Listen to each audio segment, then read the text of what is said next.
അപ്പോൾ friends, welcome back to my YouTube channel again. അപ്പം നമ്മളെ ഇന്നത്തെ ഒരു ചർച്ചാ വിഷയം എന്തോന്ന് വെച്ചാൽ, അപ്പോൾ ഈ രഞ്ജിനി ഹരിദാസിനെ അറിയാമായിരിക്കുമല്ലോ. അപ്പോൾ ഈ രഞ്ജിനി ഹരിദാസ് ജാൻമണിക്ക് എതിരായിട്ട് കുറച്ച് കാര്യങ്ങൾ പറയുന്നുണ്ട്. നിങ്ങൾ ആദ്യമേ ആലോചിക്കണം, വർഷങ്ങളായിട്ട് പരിചയമുള്ളവരാണ് ഈ ജാൻമണിയും രഞ്ജിനി ഹരിദാസും തമ്മിൽ. അപ്പം ഈ ഒരു നീറ്റിൻ്റെ ഒരു വിഷയം, ജന്തർ മന്ദിറിൽ നടന്ന വിഷയത്തിൽ രഞ്ജിനി ഹരിദാസ് പ്രൊട്ടസ്റ്റ് ചെയ്യാനൊക്കെ പോയിട്ടുണ്ട്. കുറേ കാര്യങ്ങളും കുറേ ഇഷ്യൂസും കുറേ അലിഗേഷൻസും കാര്യങ്ങളൊക്കെ വന്നിട്ടുണ്ടായിരുന്നു. അപ്പോൾ അതിൻ്റെ ഇടയ്ക്ക് ഈ ഒരു ജാൻമണി കാണിച്ച ഒരുമാതിരിപ്പെട്ട ഒരു പൊട്ടത്തരം എന്ന് തന്നെ പറയാം.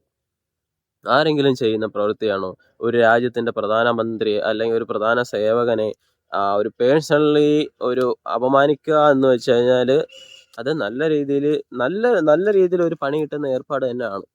രാജ്യത്തിൻ്റെ ഒരു സേവകനാണ് എന്നുള്ള രീതിയിൽ നോക്കുമ്പോഴത്തേന് ആർക്കായാലും, ആ ഒരു പാർട്ടിക്കാർക്കായാലും, ആ ഒരു വ്യക്തിപരമായിട്ട് സ്നേഹിക്കുന്ന ആൾക്കാർക്കായാലും ശരിയാണ്, സ്വാഭാവികമായിട്ടും വരും, അവർ കേസ് കൊടുക്കും. അതാണ് നമ്മളെ ജാൻമണിക്ക് സംഭവിച്ചിരിക്കുന്നത്. അപ്പം അതിൻ്റെ ഒരു വീഡിയോ ഞാൻ മുന്നേ ചെയ്തിട്ടാണ്. നിങ്ങൾ എൻ്റെ അക്കൗണ്ടിൽ കയറി എൻ്റെ ചാനൽ നോക്കിക്കഴിഞ്ഞാൽ അറിയാൻ പറ്റും. കാണിച്ചത് മണ്ടത്തരമെന്ന് തന്നെ പറയാൻ പറ്റത്തുള്ളൂ. രഞ്ജിനി ഹരിദാസ് അപ്പോൾ സുഹൃത്തായിട്ടുള്ള ഈ ജാൻമണിക്കെതിരെ ഈ ഒരു പറഞ്ഞതിൻ്റെ എതിരായിട്ട് ഇപ്പോൾ വന്നിട്ടുണ്ട്. ഇപ്പോൾ രഞ്ജിനി ഹരിദാസ് പറയുന്നത് എന്താണ് നമുക്കൊന്ന് കേട്ടു നോക്കാം. ഉദ്ദേശശുദ്ധി എന്ന് പറഞ്ഞൊരു സാധനം ഉണ്ടല്ലോ, അത് നിങ്ങൾ ആരും നോക്കുന്നില്ല. അപ്പൊ even if it is Jaanmoni, what she did was നല്ലൊരു കാര്യത്തിനെ എടുത്ത് പൊളിറ്റിസൈസ് ചെയ്ത് കളഞ്ഞു. അപ്പം ഒരു പ്രൊട്ടസ്റ്റ് നടത്തുമ്പോൾ നമ്മളായാലും ശരി, ഞാനായാലും നിങ്ങളായാലും ശരി, ആരായാലും ശരി, അതിനെക്കുറിച്ച് നല്ലൊരു നിലപാടുണ്ടായിരിക്കണം.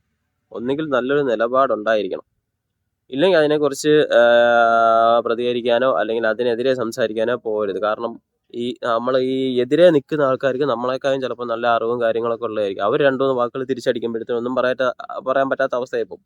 അപ്പം നമ്മളൊരു പ്രതിഷേധം നടത്തുമ്പോഴോ വേറെ എന്തോ ആയിക്കോട്ടെ, അപ്പം അതിനെക്കുറിച്ച് നമ്മൾ കറക്റ്റായിട്ടുള്ള ഒരു കാര്യം എന്ന് വെച്ചാൽ അത് നശിപ്പിക്കരുത്. മീൻസ് നമ്മളെ ഈ പറഞ്ഞ കണക്ക് നമ്മളെ ഉദ്ദേശശുദ്ധി എന്താണ്, അതൊരു സക്സസ് ആക്കി എടുക്കുക എന്നുള്ള രീതിയിൽ മാത്രമേ, അതൊരു ഫോക്കസ് ചെയ്തുകൊണ്ട് മാത്രമേ പോകാവൂ. അപ്പോൾ ഈ ജാൻമണി ചെയ്ത പ്രവൃത്തി എന്തെന്ന് വെച്ചാൽ, ഒന്ന് പറഞ്ഞ് രണ്ടാമേന് പ്രധാനമന്ത്രിയുടെ, അതായത് നരേന്ദ്രമോദിയുടെ തന്തയ്ക്ക് നളകം വിളിച്ചു. അത് എന്തുമാത്രം ലോജിക്കാണ്, എന്ത് ലോജിക്ക് ഉണ്ടായിട്ട് അങ്ങനെ ചെയ്ത് നിങ്ങളൊന്ന് ആലോചിച്ച് നോക്കുക. അല്ലെ, ഒരു പ്രൊട്ടസ്റ്റിൽ പോയി നമ്മൾ എഡ്യൂക്കേഷന് വേണ്ടി ഫൈറ്റ് ചെയ്തു, ആ കൊച്ചുങ്ങൾ സക്സസ്ഫുള്ളി അത് നേടിയെടുത്തു. And then she goes and abuses. Basis of what? On the basis of what? You can not do this.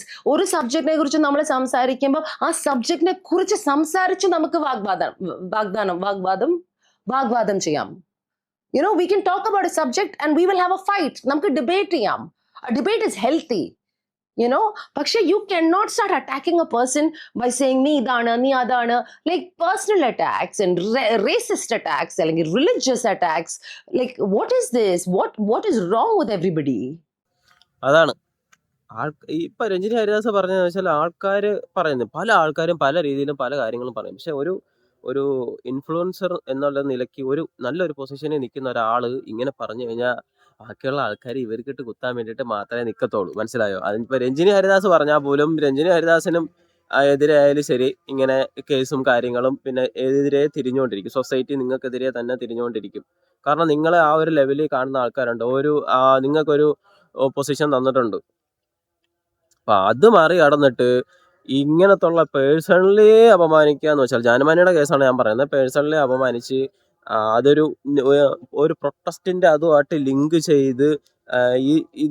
ചെയ്തിട്ട് അങ്ങനെയുള്ള രീതിയിൽ ഭരിക്കുന്ന പാർട്ടിയുടെ തലവൻ എന്ന് പറഞ്ഞിട്ടോ, അല്ലെങ്കിൽ കേന്ദ്രം ഭരിക്കുന്നത് BJP ആണോ, BJPയുടെ തലവനാണ് ഇന്ത്യയുടെ പ്രധാനമന്ത്രി, മനസ്സിലായില്ലേ? പ്രധാനമന്ത്രിയൊക്കെ പേഴ്സണലി ഇങ്ങനെ ഒരു ആക്ഷേപിക്കുന്ന, മീൻസ് പേഴ്സണലി എന്ന് ആലോചിച്ച് നോക്കണം. അച്ഛനും അമ്മയ്ക്കും, മരിച്ചുപോയ അമ്മയ്ക്കും ഒക്കെയാണ് ഈ ഒരു, എന്തുമാത്രം വിവരക്കേടാണ് അവർ കാണിച്ചു വെച്ചത്, എന്തുമാത്രം വിവരക്കേട്.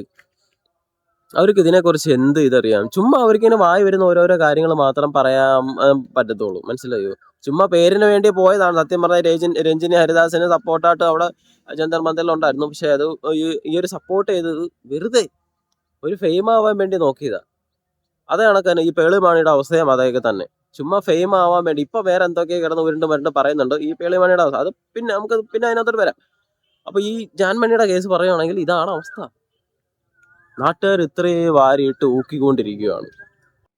അൺബിലീവബിൾ ആണ് ആൾക്കാർ ഇത് ഡീൽ ചെയ്യുന്ന കാര്യം, പറയുന്ന സംസാരിക്കുന്ന രീതി. എന്നെ സത്യം ഇന്നും അന്നും ഞാൻ പറയാണ്, നിങ്ങളുടെ നല്ല വാക്കുകൾ എന്നെ എഫക്ട് ചെയ്യാറില്ല, നിങ്ങളുടെ ചീത്ത വാക്കുകൾ എന്നെ എഫക്ട് ചെയ്യാറില്ല. Okay, it doesn't matter to me for me. But ചിലവർക്ക് അങ്ങനെ അക്സെപ്റ്റ് ചെയ്യാൻ പറ്റില്ല. നമ്മളെക്കാട്ടും കൂടുതൽ അക്സെപ്റ്റ് ചെയ്യാൻ പറ്റാത്ത നമ്മുടെ ചുറ്റുള്ള ആൾക്കാരാണ്. എൻ്റെ അച്ഛനമ്മ, എൻ്റെ അമ്മയ്ക്ക്, എൻ്റെ ഫാമിലിക്ക് ഇതൊക്കെ കേൾക്കുമ്പോൾ അവർക്ക് ഇഷ്ടപ്പെടില്ല. അപ്പൊ എന്തിനാണ് നമ്മൾ സംസാരിക്കുന്ന കാര്യങ്ങൾ റെലവെന്റ് അല്ലാത്ത രീതിയിലാക്കി എടുക്കുന്നത്? അതുകൊണ്ട് നമ്മളൊരു ഇപ്പം പ്രൊട്ടസ്റ്റിന്റെ കാര്യം പറയുകയാണ്, അല്ലെങ്കിൽ നമ്മളൊരു ഒരു ഇഷ്യൂവിന് വേണ്ടി സംസാരിക്കുകയാണെങ്കിൽ നമ്മൾ എല്ലാവരും ആ ഇഷ്യൂ ബേസ്ഡ് മാത്രമായി സംസാരിക്കുക. പ്ലീസ്, അറിയാത്ത കാര്യം മിണ്ടാതിരിക്കുക, അറിയുന്ന കാര്യം സംസാരിക്കുക. ഇനി മിണ്ടാതിരിക്കുക അല്ലെങ്കിൽ നിങ്ങൾ പറയുകയാണെങ്കിൽ നിങ്ങൾ ജഡ്ജ് ചെയ്തോളൂ. Tell us you don't like it, you don't like what we do, but don't overdo it, right? I'm seeing people. ജാൻമണിയുടെ കേസ് പറയുകയാണെങ്കിൽ ഒരു കാര്യങ്ങളും അറിയത്തില്ല. ഒരു ഇന്റർവ്യൂവിൽ അവർ തന്നെ പറയുന്നുണ്ടായിരുന്നു, അവർ വീട്ടിലുള്ള ടി വിയുള്ള സോഷ്യൽ മീഡിയാസ് ഒന്നും ഉപയോഗിക്കാത്ത, എന്തോ ന്യൂസ് ഒന്നും കാണാറില്ല. ഇതൊന്നും കാണാറില്ല, പിന്നെ എന്തിന് ഒരു പ്രധാനമന്ത്രി ഇങ്ങനെ തെറി വിളിക്കാൻ പോണെ? അതിനിപ്പം ഞാനീ പ്രധാനമന്ത്രി എന്ന് എൻ്റെ ഒരു ഇത് പറയുകയാണെങ്കിൽ എനിക്കങ്ങനെ എന്തുവാ പേഴ്സണലി ഇഷ്ടം ഉണ്ടായിട്ടോ, അല്ലെങ്കിൽ ഞാൻ ആ ഒരു പാർട്ടിയുടെ ഒരു അനുഭാവിയെന്നാ നിങ്ങൾ അങ്ങനെ വിചാരിച്ചാലും എനിക്ക് കുഴപ്പമൊന്നുമില്ല. പക്ഷെ നമ്മുടെ രാജ്യം നോക്കുന്ന ഒരാളെ നമ്മൾ ആ ഒരു രീതിയിൽ കാണണം, മനസ്സിലായോ? അവർക്ക് തന്നെ ഇത് ചെയ്ത് എല്ലാ കാര്യങ്ങളും അവർക്ക് തന്നെ ഓരോ കാര്യങ്ങളും കൃത്യമായിട്ട് മാനേജ് ചെയ്യാൻ പറ്റും. ഇപ്പൊ നാളെ ഈ കിടന്ന് ഡയലോഗ് അടിക്കുന്ന ജാൻമണിയുടെ എടുത്തു കൊടുക്കുന്നു പ്രധാനമന്ത്രി സ്ഥാനം, എന്തോ ചെയ്യും? ഇത് തന്നെ ആയിരിക്കും അവസ്ഥ. ആരെങ്കിലും ചോദിക്കാൻ ചെല്ലുമ്പോൾ അവനൊക്കെ തന്തയ്ക്കും തള്ളയ്ക്കും വിളിക്കും തിരിച്ച്. ഇത് തന്നെ അവസ്ഥ. അപ്പം നമ്മളൊരു ഒരു കാര്യം ഏറ്റെടുക്കാൻ പോകുമ്പോഴത്തേനും അതിനെക്കുറിച്ച് കൂടുതലായിട്ട് നല്ല രീതിയിൽ പഠിച്ച് വെച്ചിരിക്കണം. ഇല്ലെങ്കിൽ ഇതായിരിക്കും അവസ്ഥ. ഒന്നും കിട്ടില്ലെങ്കിൽ ഇത് കോഞ്ഞണം കുത്തി കാണിക്കുക, കോക്കുരു കുത്തി കാണിക്കുക എന്ന് പറയത്തില്ല. ആ ഒരു രീതിയിലോട്ടാണ് ഈ പറഞ്ഞ ജാൻമണി എത്തിപ്പെട്ടത്. I M so angry. എനിക്ക് പറയേണ്ട കാര്യങ്ങളൊക്കെ ഞാൻ ജാൻമണിയുടെ അടുത്ത് പേഴ്സണലി അറിയിച്ചിട്ടുണ്ട്. വലിയ ശക്തമായി തന്നെയാണ് ഞാൻ അറിയിച്ചിരിക്കുന്നത്. Because I'm so disappointed, right? ദൈവം നമ്മളെയൊക്കെ കുറച്ച് റെസ്പോൺസിബിൾ ആയിട്ടുള്ള പൊസിഷനിലാണ് കൊണ്ടിരുത്തിയിരിക്കുന്നത്. അഫ്കോഴ്സ് എല്ലാവർക്കും അവരുടേതായ പൊസിഷൻസ് ഉണ്ട് ജീവിതത്തിൽ, അവരുടേതായ കാര്യങ്ങളുണ്ട്, അവരുടേതായ ശബ്ദമുണ്ട്, അവരുടേതായ അഭിപ്രായമുണ്ട്, നിലപാടുണ്ട്, അതൊക്കെയുണ്ട്, എല്ലാവർക്കും ഉണ്ട്. പക്ഷേ ഈ ഒരു സോഷ്യൽ പ്ലാറ്റ്ഫോമിൽ നിൽക്കുന്ന ആൾക്കാർ, പബ്ലിക് പ്ലാറ്റ്ഫോമിൽ നിൽക്കുന്ന ആൾക്കാർ, നമ്മൾ ഓരോ കാര്യം പറയുമ്പം നമ്മൾ ആലോചിച്ചും കണ്ടുമൊക്കെ പറയണം. ആലോചിച്ചും കണ്ടും പറയണം എന്ന് പറഞ്ഞാൽ നമുക്കൊരു സ്റ്റാൻഡ് ഉണ്ടെങ്കിൽ, നമുക്കൊരു നിലപാടുണ്ടെങ്കിൽ നമ്മൾ തീർച്ചയായിട്ടും ഇത് പറയണം. പക്ഷേ അതിനൊരു ബൗണ്ടറി ഉണ്ട്.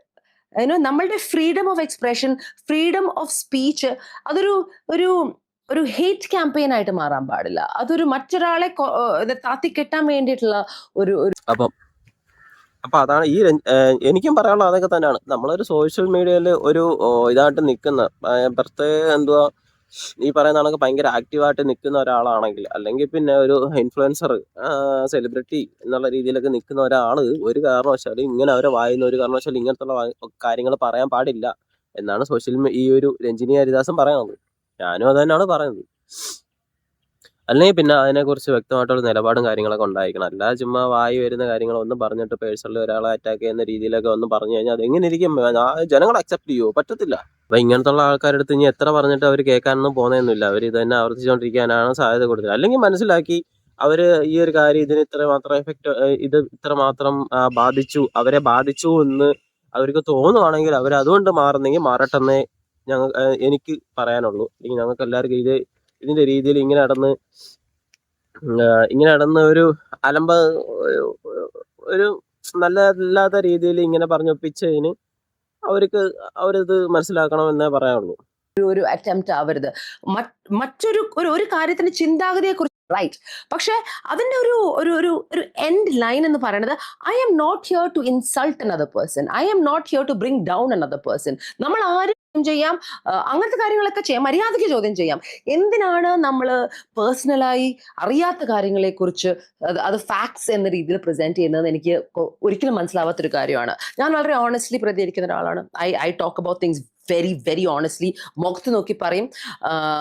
ബിക്കോസ് ഞാൻ എപ്പോഴും പറയുന്ന കാര്യം, അറ്റ്ലീസ്റ്റ് എൻ്റെ ഏറ്റവും മാക്സിമം എഫേർട്ട് എന്ന് പറയുന്നത് ഞാനത് ഫാക്ച്വലി ബേസ് ചെയ്തിട്ടാണ് സംസാരിക്കാറ്. ഒരു കാര്യത്തിനെ കുറിച്ച് സംസാരിക്കുന്നതിന് മുമ്പ് ഞാൻ അതിനെക്കുറിച്ച് എനിക്ക് പറ്റാവുന്ന രീതിയിൽ പഠിക്കാൻ ശ്രമിക്കാറുണ്ട്.